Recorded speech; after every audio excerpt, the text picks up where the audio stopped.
On a knoll on Staten Island sits a Victorian-style mansion overlooking Arthur Kill. The bucolic setting belies the landmark building's turbulent past. For decades, rumors have been circulating that the house is haunted.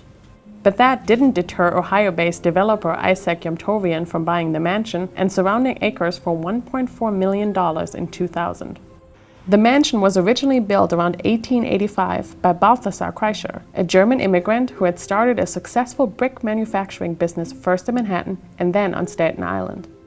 In 1999, upon recommendation from my mother-in-law, I started reading about the history of the Kreischer family, and then I came to this area. At that time, the entire area here was undeveloped, and the smokestack from the original Kreischer brick manufacturing was still erect. And this house was the only house that you could see. The patriarch of the Kreischer family built two similar buildings for his sons, Charles and Edward, on the hill overlooking his plant at Arthur Kill.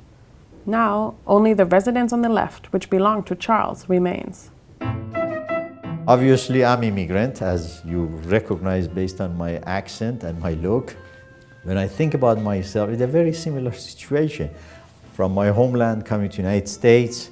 So this spoke to me, and I said, I need to rebuild this community that is devastated. The entire Kreischer family, manufacturing, housing, their mansions, everything was burned down, everything was destroyed. The only thing that was left is this little single house on top of the hill. He estimates that it took him around 2 years and cost him almost $1 million to restore the roughly 3,300 square feet building. But after the restoration, events at the house took another turn. Mr. Yomtovian hired a caretaker, Joseph Young, to look after the house. Mr. Young and members of a crime family are believed to have killed a man on the premises. Court documents show that Mr. Young was convicted in 2009. To me, it was shocking, absolutely shocking. The incident fueled even more rumors in the community that the house was haunted.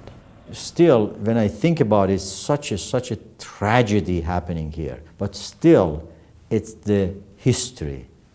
It's the event that very unique.